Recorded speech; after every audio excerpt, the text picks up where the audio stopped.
Well, hello, everyone. My name is Phillip Jackson. I am the CIO for Arctic IT, and I'm here with Dave Bailey, our president, and we're doing some Ask Dave. So I'm going to be the host for the fourth quarter of Ask Dave.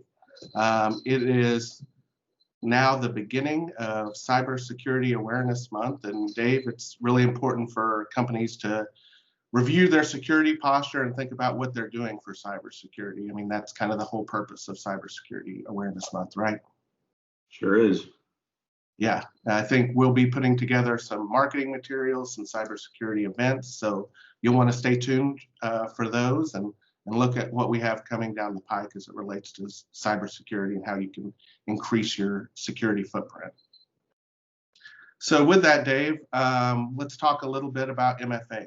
I was with one of our clients the other day, and they keep hearing people talk about MFA, especially during this COVID time and this pandemic, and people are trying to think about security and ways to make their organizations more secure. And what I heard was, hey, well, why MFA? What's so important about MFA? Maybe you could answer that question in this edition of Ask Dave.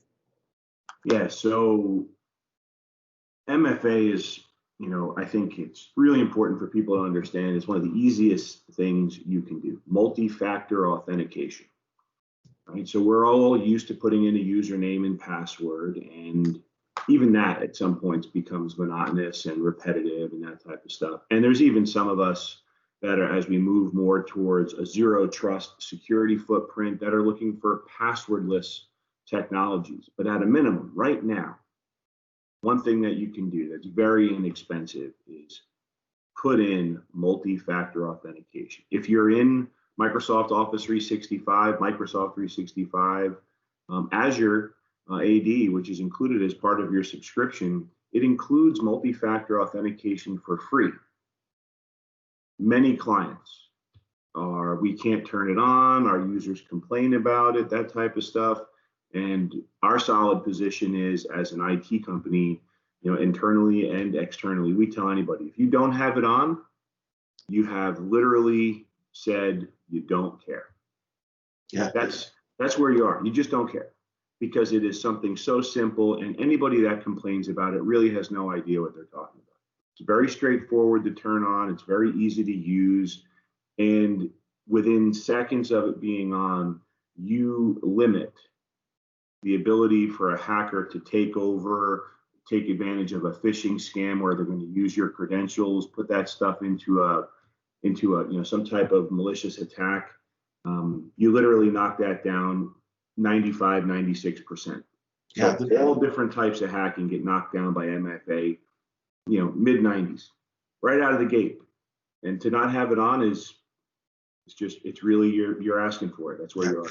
It seems kind of reckless, especially if you have the Azure identity services already. It's free. That MFA is something that's your password and something you have, and that's that token that resides on your phone. We've had people who say, hey, my users don't want to put something on their phone. Da, da, da, da.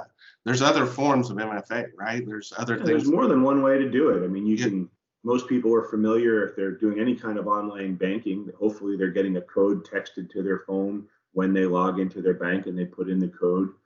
People assume that they have to do that constantly throughout their day, and that's just not the case. We work from home. We're all remote. We always have. This is nothing new for us. We're inside our environments. We're on our machines. We're working in those tools in Microsoft, for example, and other business applications. We have to put it in maybe once or twice during the course of a day, depending on what we're looking at. You open up a browser, you put it in once, you stay inside that Office tool. It keeps you logged in. You don't have to continually do it. And there's other brands. I mean, we use the Microsoft stack, of course, but we have clients that put in Duo for multi-factor authentication, single sign-on, stuff like that. There's many different ways to do it. There are authenticator apps. Nowadays, most people are using a Google Authenticator, a Microsoft Authenticator. Either way, you have many different ways to turn it on. All of them are relatively inexpensive, and the cost of not doing it dwarfs the cost of putting it in. Yeah. So if you have users that complain about it, it's like, well, at a CIO level, right? Yeah. it's not optional. You gotta have it, right? Yeah. So we're and from a security first perspective, any organization that doesn't have that stance on multi-factor authentication is definitely leaving themselves wide open. One thing I say to people is like, well, why don't you take your PIN off of your bank card and give me your bank card, right? That's multi-factor authentication. Yeah. You've got great something, analogy. something you know. And Yeah. I wouldn't do that. Well, then we need to secure our environment the same way you secure your bank account. And that's and it's not optional. It's just a conversation, right. right? At an IT level, at a leadership level, anybody that's listening to this, it's go into your organization and say, we're turning it on, and it's not optional. There are different ways to do it. We have options on how we roll it out, options on how we use it, but we are putting this in place. That's the position every single leader should take inside their company, no matter what size the organization is, doesn't matter. And we've done it even with phone calls. MFA can be a phone call as well. Yeah. Pick up. So there's ways around it. And Microsoft has done. I want to commend Microsoft the way they have done it. They now do push notifications, so you don't have to enter a whole code in there. You can just say, yes, I approve this. So the end user experience has increased so much. And I think Duo does something similar, but there's really, to your point, there's no excuse not to do it. And since we're in the middle of Cybersecurity Awareness Month and organizations are looking on how to do that, they should look at how to get that done right away. Contact us. Step one. Step one, turn on MFA. That's it. Step one. Yeah. Well, thanks a lot, Dave. And I'm looking forward to our next conversation. All right, Phil. Thank you. Thanks. Bye. Ask Dave.